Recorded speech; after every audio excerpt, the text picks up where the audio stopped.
Hey guys, welcome back to another video.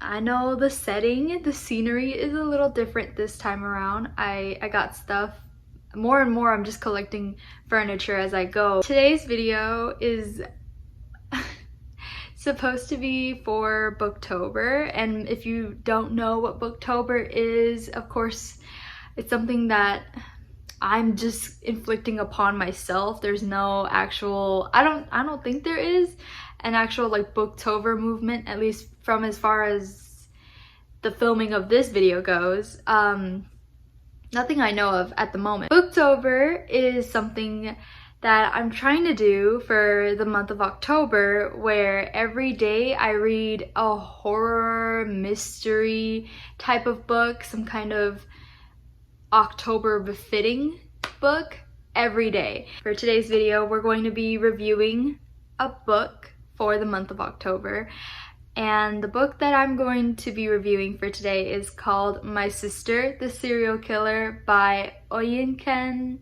Braithwaite. My Sister, the Serial Killer. Okay, so I made a rule for the month of October, for Booktober, that I wasn't going to spoil any mysteries in my review, but like since this isn't exactly a mystery, it's more like a dark comedy. Like, you know she's the serial killer, you're just trying to like hide it from other people, I suppose.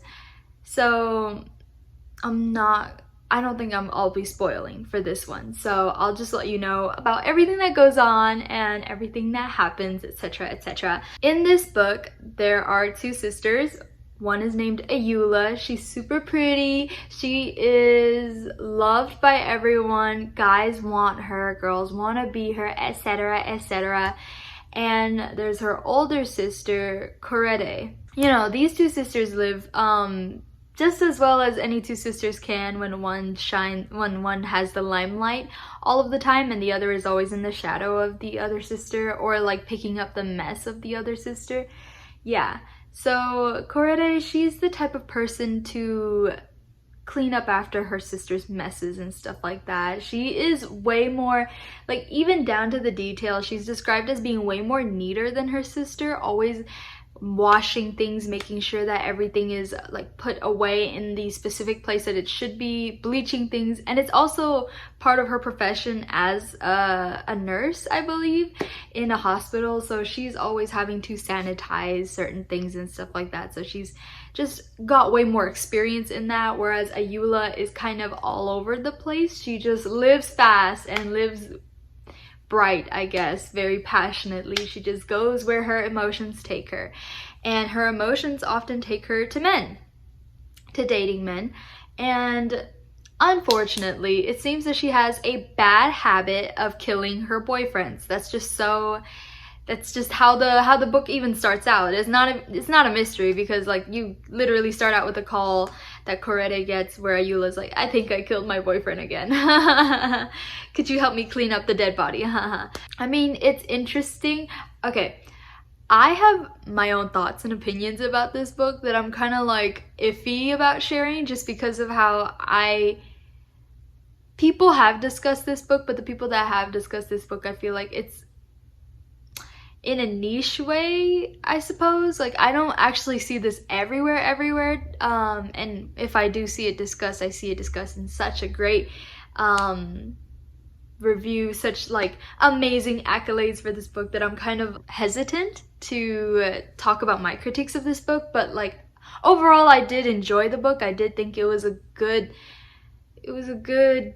dark comedy. It set out to do what it was supposed to do, and I mean, it's exactly how it's marketed, I suppose. It's exactly how you would expect from this book. So there were some things I liked about this book. For example, I liked the dark comedy aspect, and not in a way that it made me laugh out loud or anything like that. I like the satirical bits of it. I like the fact that it's so unserious with its like very serious material. It's very dark a lot of the times. You know, you're talking about like death, you're talking about murder, you're talking about abuse as well, family drama in a way that's like a melodramatic family drama where like the dude has been in a coma for years and his family, his wife has been cheating on him with someone else and they're trying to get his inheritance. Yeah, no, it's just like all these different,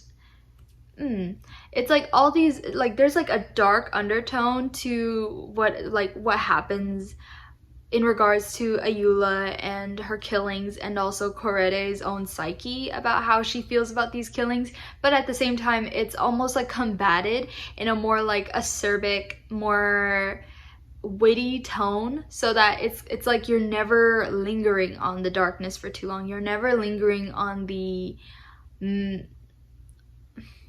melodramaticness of it all. It feels a little more camp than the topic actually warrants. So that was interesting. I actually like that, me personally, because I mean, I'm not saying like, I just like a dash of humor with my books oftentimes, and like with the amount of YA I have been reading as of late, they're so serious. These kiddos, these 17, 18, 19-year-olds are always so serious, always have to be on the verge of an idea, an epiphany, you know, and this book doesn't try to do that. I suppose it just it's just said in a very, I guess, like conversational tone, in a way that doesn't require you to be all like uppity and, you know, think about like life or anything like that. It's a very easy read. It's a very fast read as well, because I mean, I got through the book in like a day. So it's super fast, it's super quick to read. The pacing itself is fine. I liked the pacing, okay? I liked it, but that's because the material within the book itself is not I don't think it's very plot heavy. There are things that happen, there are sequences of events, I suppose, and also like flashbacks of Korede and Ayoola's childhood. However, the book itself felt more like a proposition of concepts, a proposition of theory, and how we interact with that, I guess, how we set that up and how it all plays out in the end.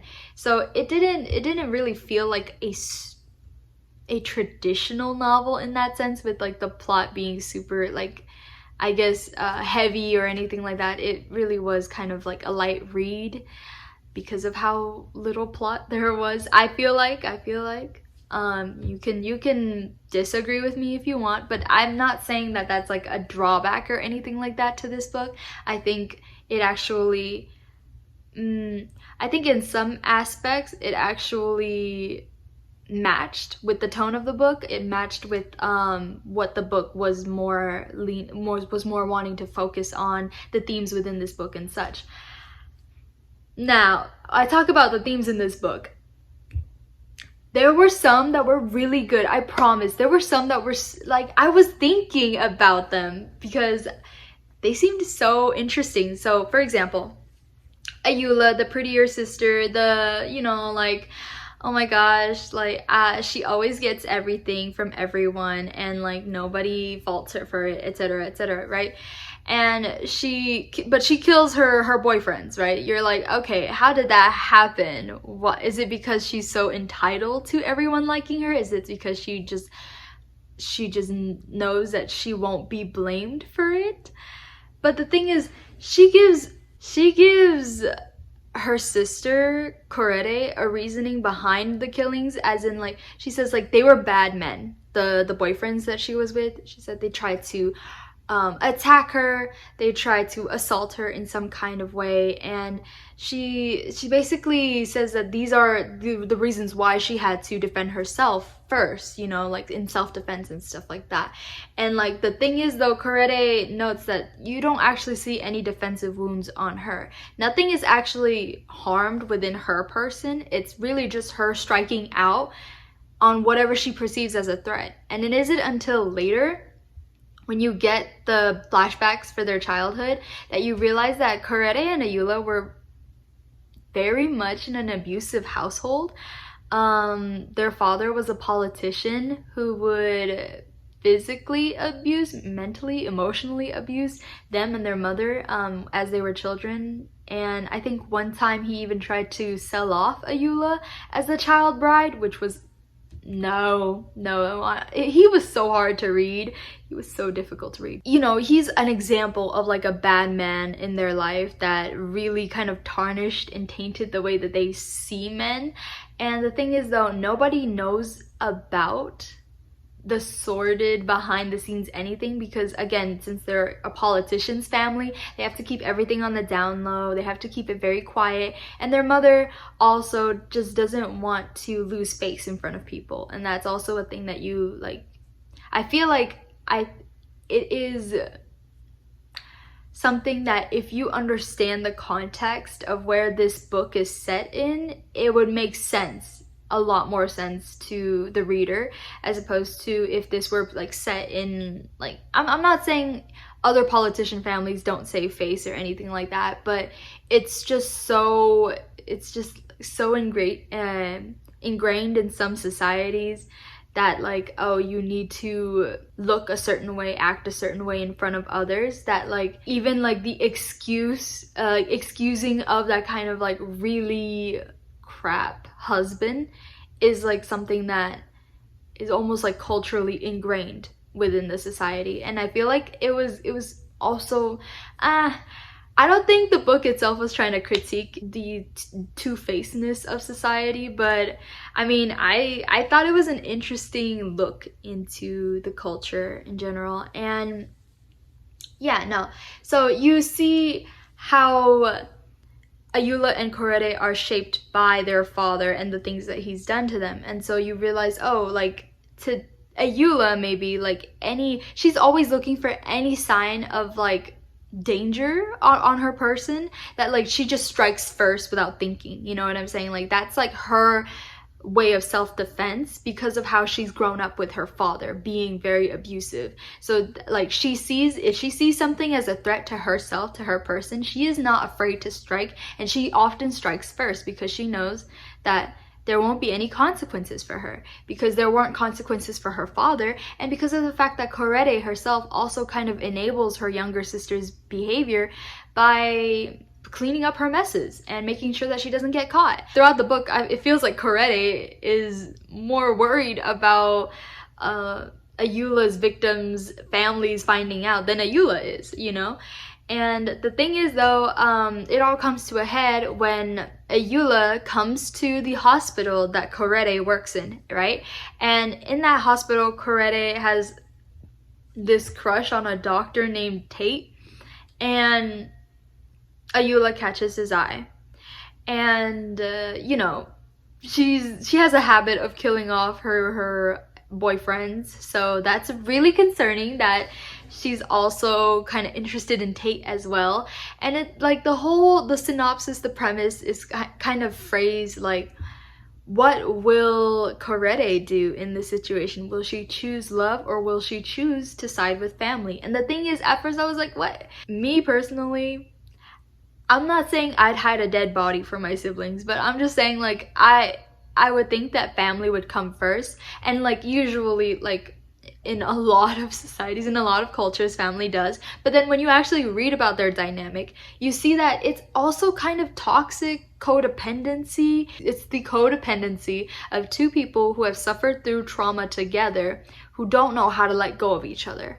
That's what it is, right? And so you're like, oh, dang, oh, maybe you shouldn't choose your sister in this aspect. I don't know, like it's like the more that Korede found herself immersed into Ayoola's dealings, I suppose, the more she herself was at risk of being found out and discovered. I'm gonna talk about this, but I think as a topic in and of itself, I think it's interesting to note how oftentimes we excuse things within like families, how families feel like they're like nets where like each person is holding on to each other, and we like to excuse things that the other person does just because if we were to actually address them, it brings the whole family down, correct? And so her and her mother, really, Korede and her mother really just allowing Ayoola to do whatever she wants because of how it'll affect their family if the truth were to be found out, is so interesting as a commentary to how we often side with our families. And like when it comes to morality, it's a little different. It's a little murkier when it comes to people that are close to you and people that will bring you down as well. I'm gonna talk about the development of the topics themselves, because I personally felt very underwhelmed by the development of these topics. Like, great, amazing, but we could have had more, and I'm gonna talk about why we didn't have more. So that's the whole premise, you know, the whole synopsis. And honestly, reading through this book, at first I was like, oh, like maybe Tate is somebody that we're supposed to try to like root for saving. But like reading through it, it was so strange to me, because at first I was like, Tate's a nice guy, yeah. And then Ayoola makes this point where it's like, if they were like the men that she dates, or the men that is attracted to her, if they were good people, they wouldn't be chasing her in the way that they are chasing her. It made me kind of think too, like, is Tate superficial? Is everything that he does like a facade, or am I being harsh on a man that's in love? You know what I'm saying? The thing is, like, they do chase after Ayoola very ardently, very passionately, but also in a way that's almost insincere. It's so hyper romance, love bombing, all that it's like it's almost like maybe they just want to get inside her pants or something. It just feels like maybe Ayoola has a point that the men that chase after her are bad people, quote unquote, themselves, or like superficial people themselves. But it's also like, it doesn't warrant her killing them. Like, they're bad people, so they're asking for it. That's also not a sound argument, not a viable argument for anything, for any type of action against a person. But she sees it as like, if they were to play with fire, then they're inviting themselves to the flame. You know what I'm saying? It's an interesting way to see how Ayoola sees things, in the way that like she's almost sees herself as like the emperor's new clothes. If you know that fable, I guess, short story, I don't know, that one story about how like this one emperor wanted to have these amazing clothes that like nobody else will be able to have, and these like two tricksters were like, oh my gosh, like, we're gonna give you an invisibility cloak, only smart people could see it, or something like that. They were like, only the best, really. But like, the emperor went around naked, and whenever he asked his advisors if they saw the cloth, they were like, yeah, no, we totally see it, because they were kind of like afraid to deny the emperor, I guess. I don't know. It's been a while since I've remembered that fable, but I only say that Ayoola is like the emperor's new clothes because honest people wouldn't see her. You know what I'm saying? Honest people wouldn't give her the time of day. They'd see her, they'd be like, wow, she's really pretty, but then they move on. She's almost like the snake in the garden. Like, everybody has this possibility of evil, this seed of evil, but the minute she comes onto the scene, that seed kind of grows. Even in Korede, who is her sister, it's not like Ayoola tempts her or anything like that, but it's, well, kind of. It's like Ayoola's actions make Korede a worser person, because of the fact that she's always having to clean up after Ayoola, and she's having to like erase entire people's like histories and like clean them out and wash it all off and lie to these people's families that are looking for them and stuff like that. Like, Korede becomes a worser person and commits crimes, actual crimes, because of Ayoola. Ayoola is kind of like the corruptor in so many of the settings that she walks into. And these are all well and great. We love to hear these concepts. We love to talk about these topics. However, did they ever get developed? Did they ever get talked about or expounded upon within the book? Not really. Because, again, like, okay, it's so strange to talk about this book because I'm like, I think I understand it, but I think I also kind of didn't. Me personally, I think that's why I have mixed feelings about this book. Like, I don't think I understood it to its full capacity, and now I'm just kind of lost.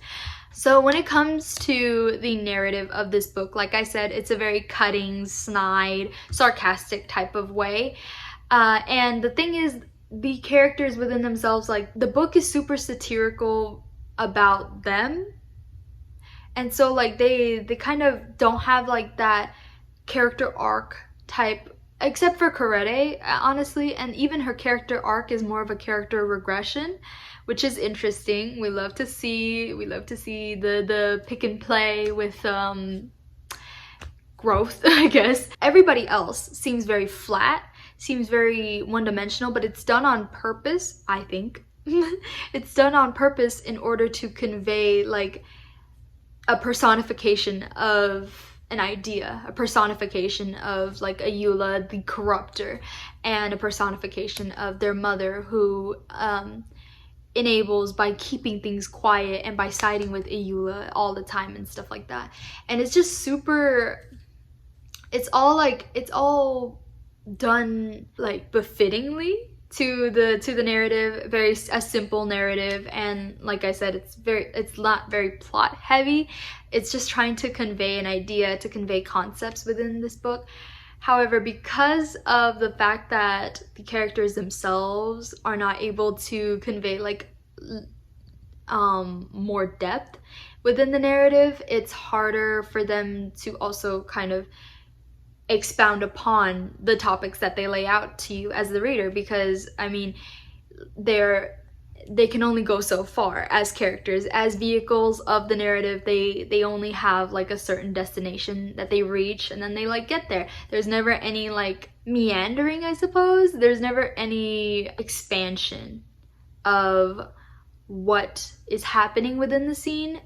You're kind of left to interpret it as yourself, on your own, because of how, like, simple the characters, the setting, the narrative is.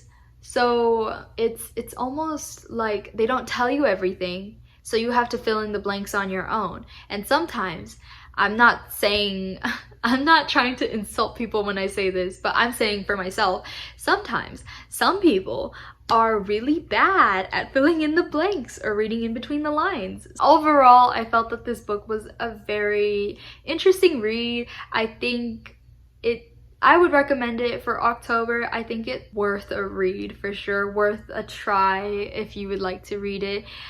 But yeah, it's not a bad read. It's also a fast read, so, you know, like, everything goes by very quickly. It's just, I'm not sure about this book. Me personally, I'm not sure how I'm supposed to read this book or how I'm meant to interpret some of the concepts within this book. So I'm a little on the fence about it, but I do suggest that people should be reading this book in order to, I don't know, like, to have that conversation going, to see what other people have to say about it or interpret it from it. And I don't know, just to compare notes. But yeah, so that's all for today's Booktober video, and hope you enjoyed it, and I'll see you the next day, tomorrow, I suppose. Bye!